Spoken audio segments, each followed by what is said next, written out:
Hello, my name is Eva and I'm the host of Business Meeting. And today with us we have Illia. Hey! Hello. And today we will be talking about experiences of international students, politics, and Erasmus. They were wearing, decorative horns, like Viking horns, and some guy approached them to kind of like take it off and like throw it away by saying it's Christian country. And I feel like somewhat of foreigner spy there. Yeah. Because it's bad. It's really bad. They almost want to do incest, like officially. Yeah, no, it's just really bad. So what is it that you do? So I'm Illia, and I'm a student of psychology, already almost the 5th year. I come from Ukraine, and currently I'm preoccupied with the student organization activities in Erasmus student network, one particularly in Lithuania. Okay, and how is it going? It's going actually great. The mandate is going to be finishing off soon, and I'm going to be moving in from the local level of our university section to the national level of Eastern Lithuania. For what I'm actually excited, but I have a lot to plan and to do for it. I'm thinking about setting up a training events and kind of like a training platform that might be involving also participants from the other NOs and foreign countries to participate in them. So I'll be needing to prepare all the logistic-wise things for to actually happen. Yeah, a lot of preparations. Yeah, especially with those events, you really need to think about not only the places and the content, but also where it's going to be taking place in plenaries, food, coffee breaks, payments, participation fees, what is going to be covered, and if you're going to be inviting people from different cities or like different countries, we need to also cover their expenses. So logistics, finance, all goes there for me. And do you like organizing stuff? Actually, yeah. I never had a chance in school, I think, to organize a lot of the things. But I always liked house parties, and I was like thinking, what we can do. It's similar. I mean, that's how it starts. You just have this innate, flow to actually do something, and then you kind of like making it happen to see how it goes with people, to enjoy time yourself as well. Yeah, of course. And then it kind of like goes into creating like more fun house parties, trying to do something decorations for like Halloween, Christmas, thinking about maybe what we can play, should we do it with some team or not, and then from there you kind of like moving on. And with student organization, it does provide you with a lot of opportunities, as we are focusing not only on the entertainment side, but also on providing cultural experiences, volunteering possibilities, and also a lot of like learning and skill recognition and overall things. And I think at that, I wouldn't say age, but the time of life, and everybody is student, you really want to explore and to use those opportunities. So it is fun. Still 2 years strong. I do have sometimes been tired of it, just a little. But honestly, I feel like I can do more. So that's why I'm going for the national level, to actually bring in something that can benefit everyone around. Yeah, honestly, that's usually how it feels when you're doing a lot of things that like, it feels like it's a lot, but at the same time it's not enough in a sense, like you feel like you could do more. And I wanted to ask you, do you use those opportunities that you see? Like, do you feel like you use all of them? I wish I could say that I'm using everything, but a lot of the times the life still comes in the way, because with my Erasmus student network, we have a possibility to go to a lot of countries, participate in skill building activities, see other NOs, national organizations and other things, but still everything is limited by time, money, and you couldn't really go to it. And even if you're thinking about implementing something or trying to organize something new, it still takes a lot of time to preparation, and sometimes the timing is off, sometimes you don't have any capacity, there is no available people to help you out, and taking everything on yourself would be too much of a burden. So I would say that I'm trying my best to take everything, and I have a lot of friends and people that I work with that are like pushing me or like they're helping me out with some things, but still it would be almost impossible to go fully on those opportunities. But what I want to do as on the national level soon is to actually bring more of those opportunities for usual members and volunteers that might not be having that many opportunities on their position, as a lot of the stuff is still much more, how to say it, wouldn't say required, but predisposition for people who are like in local boards, decision makers, national boards, and international committees. So still, I think I need to give some context about what I'm saying when I'm referring to Erasmus in the network, as we are trying to push ourselves in Lithuania a lot, but still for a lot of like students it might be not understandable that much, and the only way how they see us would be from some organized parties maybe, and one of the many student organizations at universities that, well, it's hard to keep track of. So Erasmus Student Network is a student-led organization that is main motivation and the goal is students helping students, and it's our main principle in everything that we are doing. Like, we are fully self-organized as students, and everything we are doing is providing more opportunities for students, giving them possibility to explore and to embark on the adventures regarding the Erasmus, and also other mobilities. If we are talking about the local students going to outside of Europe mobilities, because there is like a lot of them, K17, K plus, Erasmus plus, like a whole bunch of them. So we are focusing on different aspects when it comes down to international aspect of life and mobility and education, as we have people responsible for pushing awareness about the mobilities, pushing advocacy in this division. For example, ESN Greece and ESN Turkey, they're working right now together to provide a smoother visa application system for the students from Turkey to come to ESN, like to Greece for Erasmuses. In Belgium, that's our main headquarters of ESN International, situated there, approving right now and preparing finance analyzation of the new Erasmus Plus mobility program proposition as for the 2028 to 2034. The Erasmus Plus is getting its own 7-year span, and we are not that happy with it, as it does undermine a lot of the things that we are trying to achieve, as also European Commission is trying to achieve. And it's not sufficient enough in terms of the budgeting and goals, as they're revamping the main columns, what they're going to be doing. And for the new plan, they're planning on to improving the mobility and volunteering under the one condition, and then skill building. And that is something new, aligning with the Union of Skills project that is happening in European Union. And with all of it, still it's not enough, and right now a lot of the people are working closely with representatives of the European Parliament and European Commission, those two main stakeholders that will be actually accepting it and pushing it more. And like, people are working directly with, for example, ministries of education or like national governmental organizations. So yeah, that's might be a boring part, but still nevertheless the important one, as a lot of the national organizations of each country, because we are like consisting of 44 countries, we are covering not only in Europe actually, we are like focusing on the sections that are like universities, cities, that are actually the one to work in a field with Erasmus students and like international full-time students and also local students, and to push our values and to provide a lot of the possibilities and opportunities to actually forward the internalization and the European values more onto actual students. So yeah, and we are doing anything from like parties, the easiest one to get around, but we also provide a lot of opportunities to actually for students to volunteer in other countries.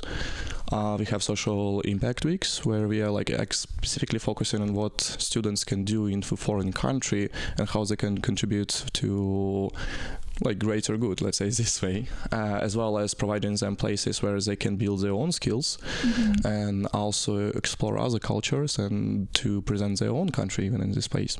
So yeah, that's what we are doing in short. think that's a lot, honestly, and it should be very helpful for international students in that sense, because you're in a new place and like you don't know anyone, you don't know. It can be crazy.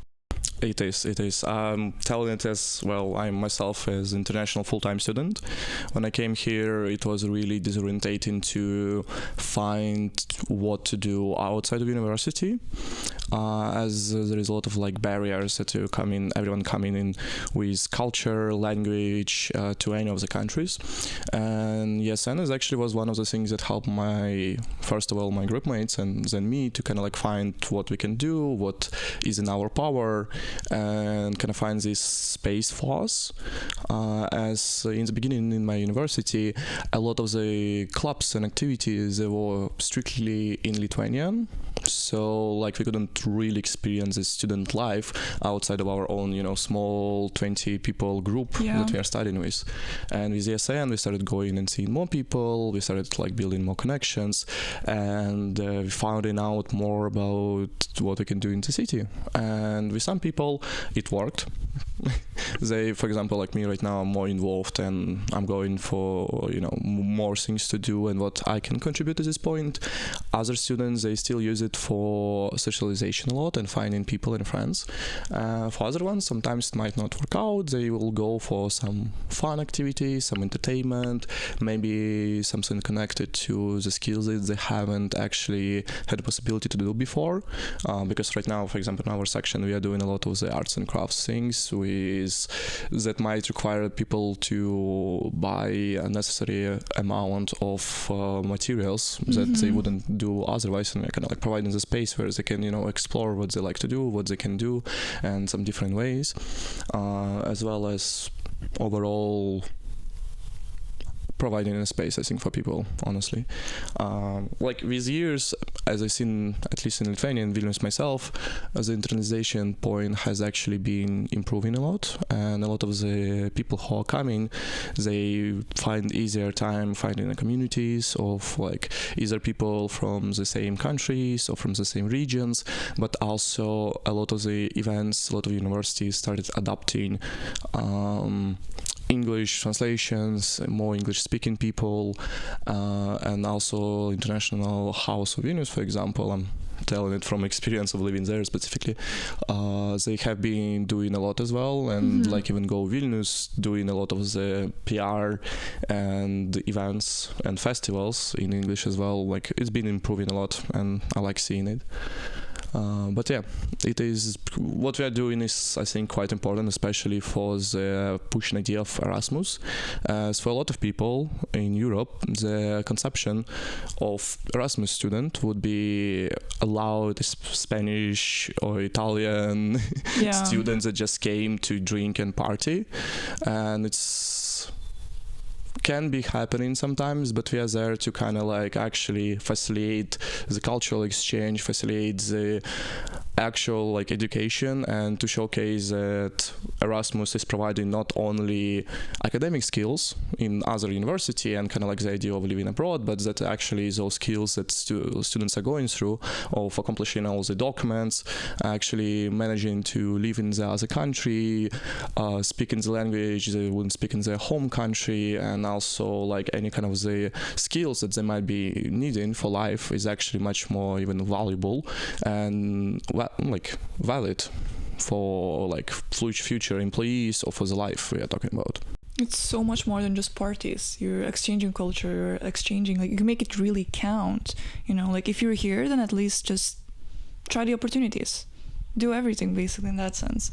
Yes, especially that I think Erasmus is a great opportunity and place for people to engage more with civil citizenship. As during the time on Erasmus, you can see how people actually engage with their own not only culture but their politics, with their civil movements and everything that's happening, and actually to have opportunity to spread the word around it. Because after my Erasmus, I actually saw people being so involved with votings for the European Parliament candidates that I haven't seen it before. Like I know a couple of Back in the time, there was a couple of Lithuanian friends I had, and a lot of them wouldn't say staying apolitical, but a lot of them were, I mean, my vote doesn't really matter, we are so small, somebody forgot to vote even, would it be like presidential campaigns or like local elections or parliamentary seats. But on Erasmus, I saw people from France, Poland, Germany, Hungary, oh my God, where are they from? Spain, Italy, everybody just going and voting. In Estonia, everybody is talking and trying to get to their like councillor places in other cities to go and do it. And for example, recently during one of our like big ESN meetings that happened in Croatia in April, there was Bulgarian parliamentary votings as well. Okay. And representatives from the Bulgaria, they wanted to actually vote, but they couldn't find a way how to do it because they don't have a digitalization system for it.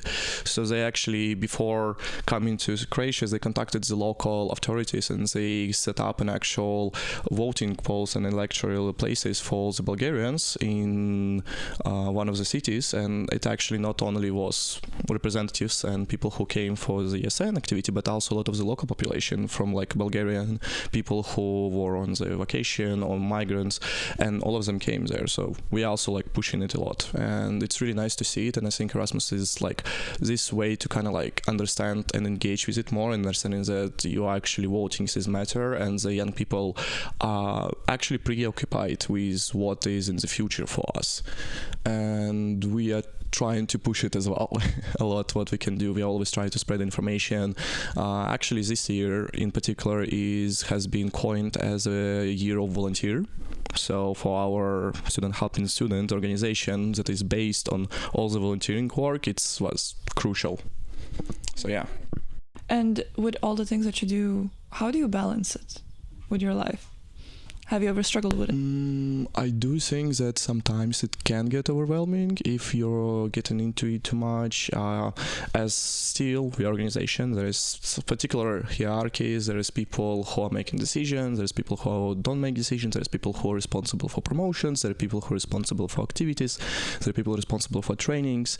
And of course, it's all coming down is in any, I think, organization that sometimes people are missing. Sometimes people are not responsible.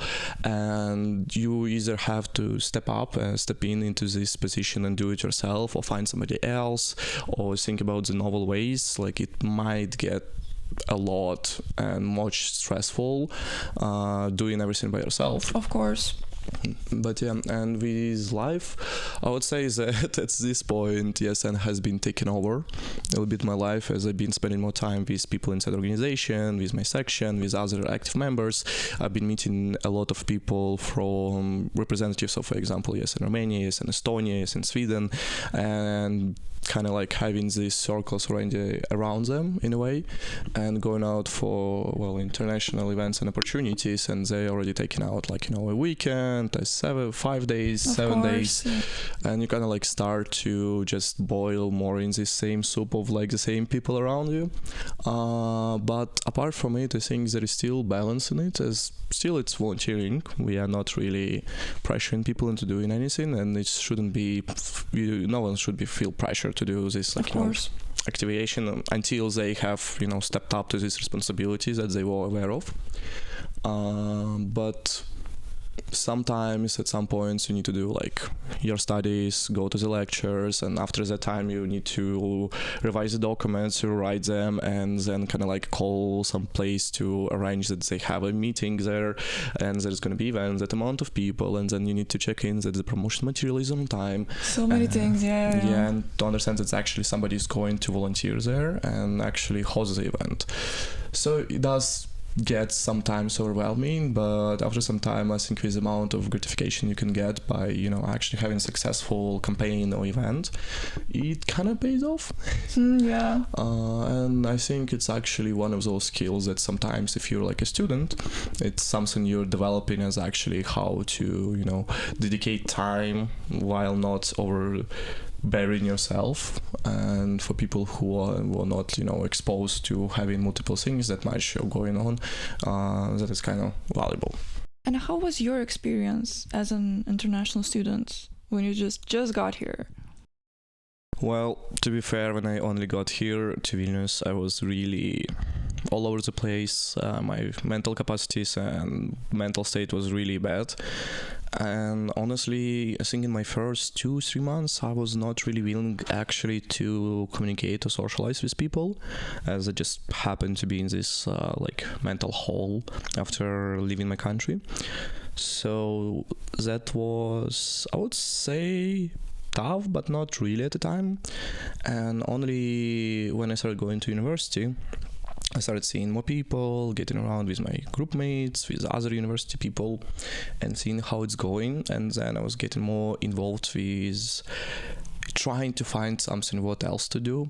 And a lot of the communities that were based here before I came and after, like there was, for example, Ukrainian Youth Association in Lithuania. Like I went to a couple of their events.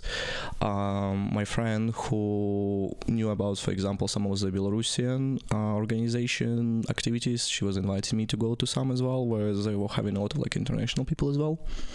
I think like from International House of Vilnius, they had a lot of events, but wouldn't say a lot actually. They were like once in a while, but they were peak, and during that time they were actually focusing on like getting people to get around. But apart from all of it, I think for me it was a little bit tougher to get around. I didn't have a lot of like Lithuanian connections. Like the only Lithuanian friends I had in my first 2 years were like 2 of my group mates basically. And it was really tough to mix up with people in university as well, as it was still primarily Lithuanian and we had a little bit different schedules and times and no common classes. And well, there wasn't really much activities that we could go together because I still have a language barrier of not knowing Lithuanian.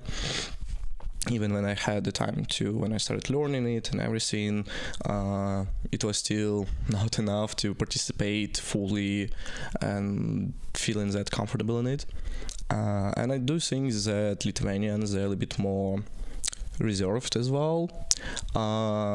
They wouldn't be the one to kind of like come and approach you in a bar that easily or start a conversation, unless it's like super alcoholic men in their 50s who are like just eager to say something to you for no reason. Yeah, it can get crazy. People are very cautious. For those people, that's probably why people don't approach that much. Yeah, so it's tough. It can be very tough. Especially that I still will be primarily talking in either English or Ukrainian, so they wouldn't really like approach me unless I also know the language or they want to contribute in a way.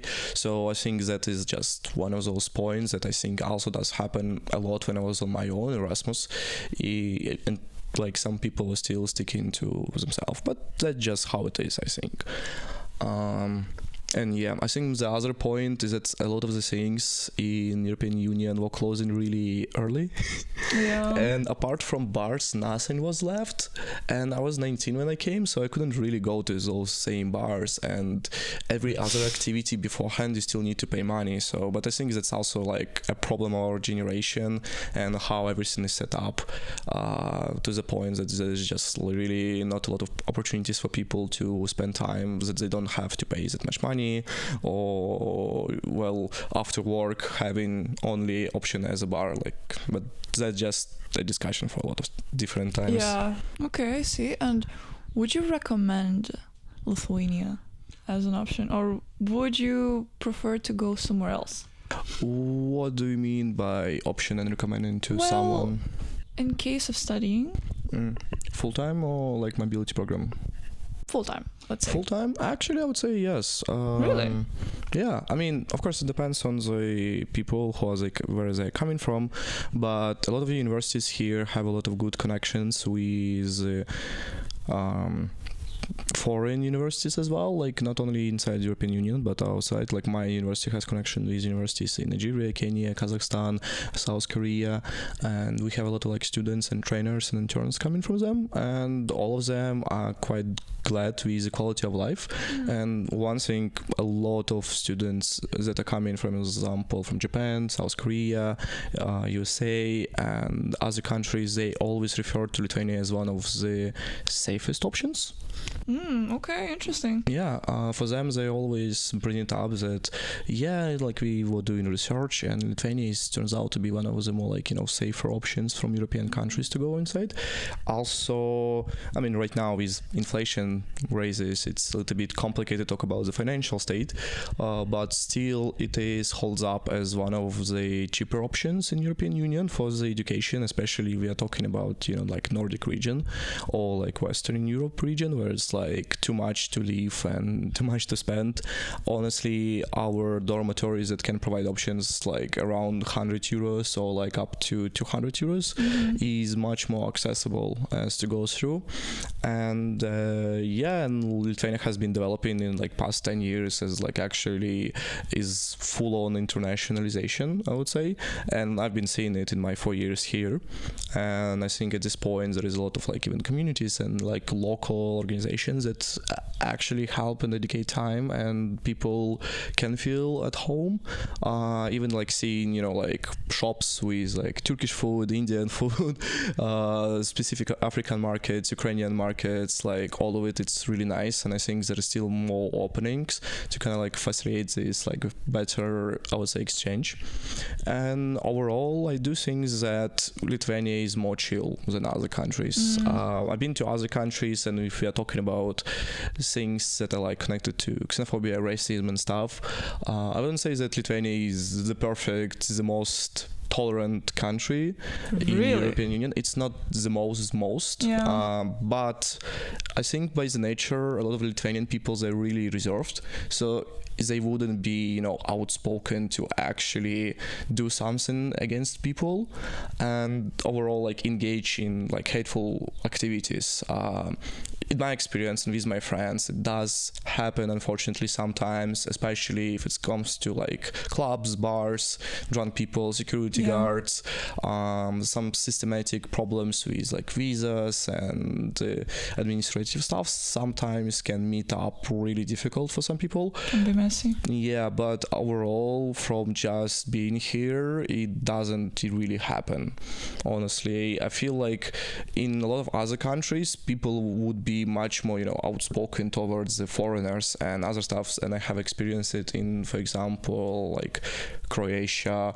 Really? Yeah, I don't know why. Like when we were in our like Erasmus generation meeting from ESN in Split, a lot of people turned hostile and to some particular groups of people for like no reason as well. I don't know, like for example, Danish delegations, they were wearing decorative horns, like Viking horns, and some guy approached them to kind of like take it off and like throw it away by saying it's Christian country. What the hell? Yeah, so what the actual fuck is wrong with people? Yeah, and unfortunately that was a experience, not for everyone, but like one time it have happened there, so it's a touristic city. I know that maybe in Zadar or like Dubrovnik or like chill, but yeah, and like in other countries, I think like in Germany there is more occasions when I was there when people were like more outspoken and was just wanting to say something to people.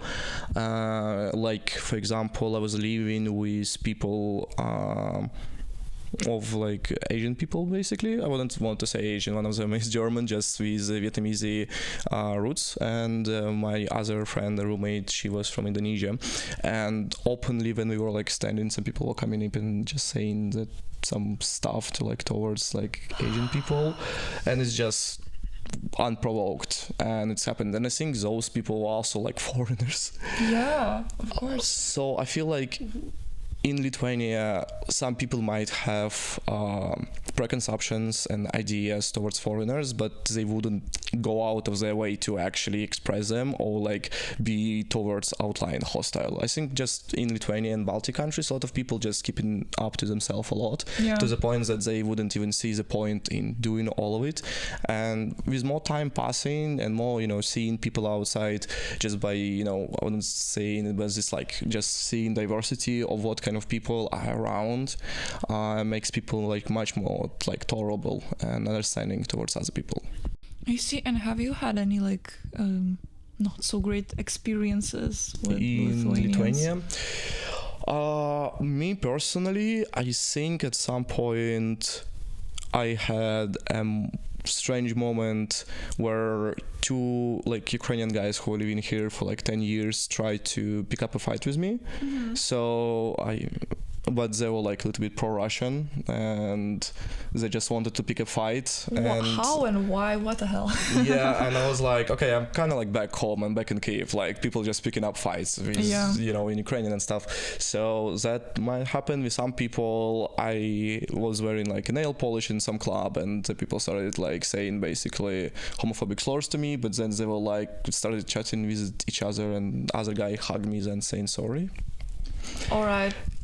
For confusing. Yeah. So at least with me, I think I have more problems when it comes down to me being like Ukrainian and meeting with like pro-Russian people, because otherwise I'm just a white guy, so like I wouldn't really be happening to get around, except maybe when I speak in English in public. Sometimes there is some like particular group of people who like smell and they take trash with them everywhere and they like speak Lithuanian, and funny enough I understand what exactly they're saying, but I'm just saying, I'm talking with my friend right now in the past, I wouldn't switch because of it. Like, why are you saying it to me?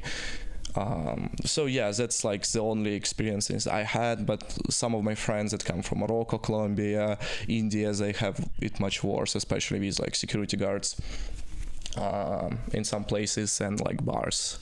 So still, of course, everybody has to be conscious of themselves and not to get how to say it, I wouldn't say delusional about the safety, but still there is possibility of something happening.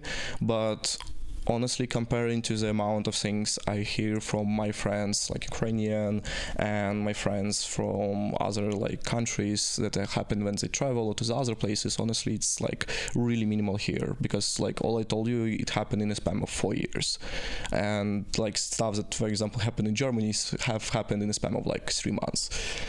I see. And from all that you've gathered, which countries are like more on the unfriendly side when it comes to Ukrainians? To Ukrainians, so far, I wouldn't say that I know too much. Yeah. And I've been traveling a lot around Baltics and Nordics and Central Europe.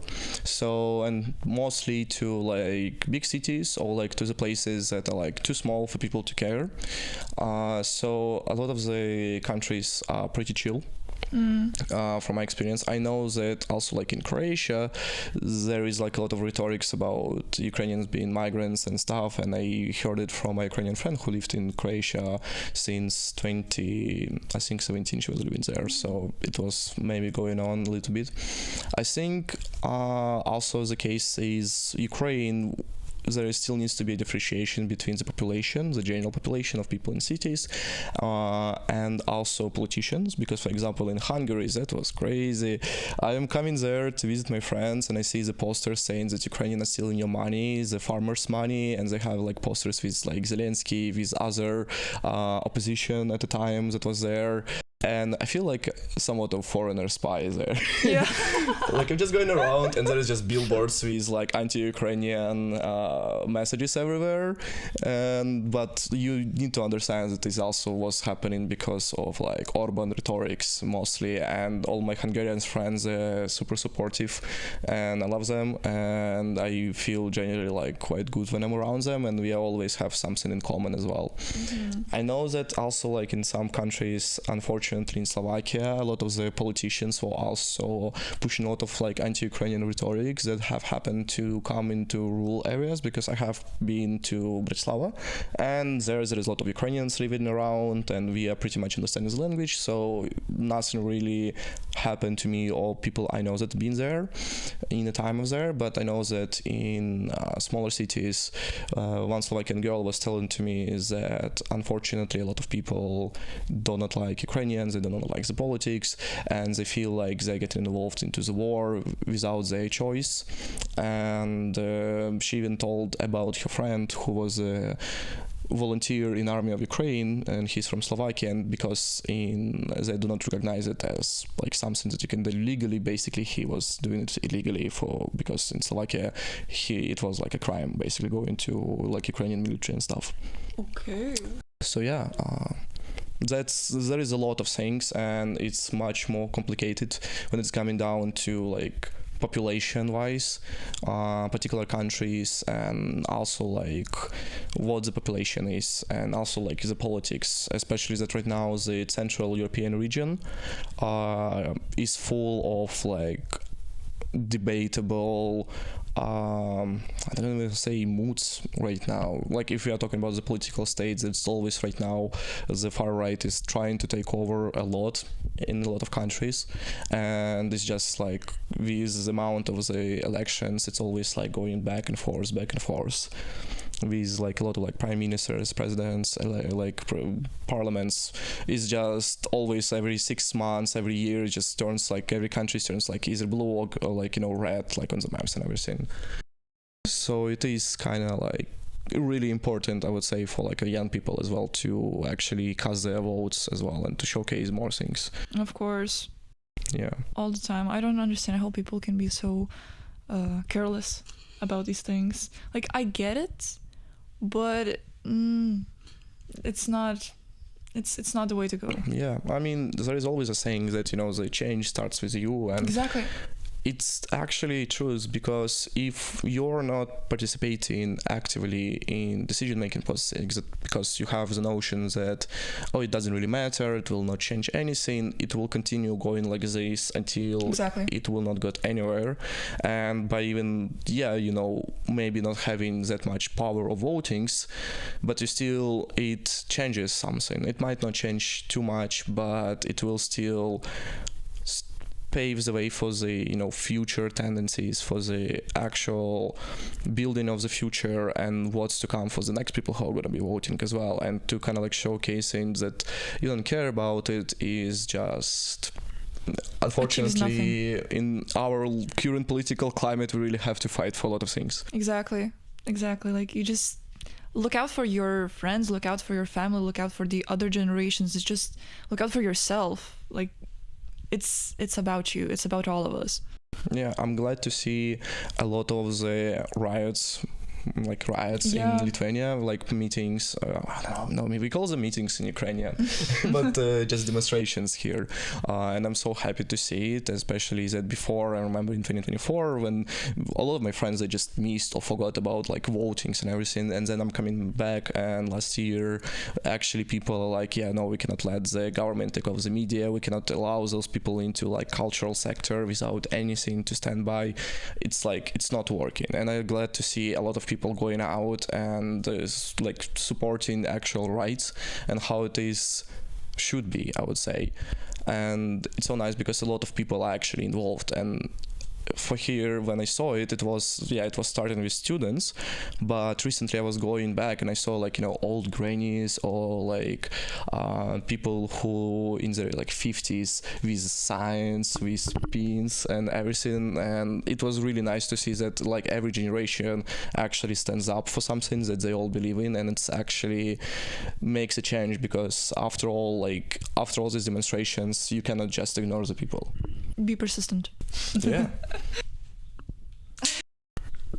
So, and for the closing words, I would say is that I know that current state of affairs in our world is really turbulent, let's say this way, and it might be too overwhelming, especially keeping up with everything that is happening. I remember I was keeping up with Hungarian, Bulgarian, Polish elections, with the protest in Latvia and Lithuania, with some turbulences and difficulties in Estonia, and like overall all the changes that might be happening, especially in European Union and even outside. Is like in Ukraine right now we have a whole deal with the civil codex stuff going on right now. Actually, you need to check it out, because it's bad. It's really bad. They almost want to do incest, like officially. No, it's just really bad. Okay. Like it's so okay. There is things we have to stand for, or otherwise people are gonna use the opportunity to take away possibilities, rights, like they will use everything to accommodate only themselves, that allow people already in power and make everything there. So we need to actually stand up for ourselves, especially as a younger generation that doesn't have that much footing into the real life as, for example, our parents, to be fair, like it is right now, unfortunately. And that might be overwhelming, but we still have each other. We still have society, we still have communities. And honestly, as common of the saying it is, the change starts with you. So take your time, find what's going on, find what you can do, find other people and actually inspire them. And sometimes it's much more easier to be like, hey, ask your friends to come to like a protest demonstration, share the link. And from there, it's just gonna, more people already involved, and then they will ask their friends, they're gonna ask their group mates, somebody in university will see it, like it's will gonna go as a wave line. And that's how it works. And it might be tough to start, but honestly, every one of us have a power. Everybody of us have our voices.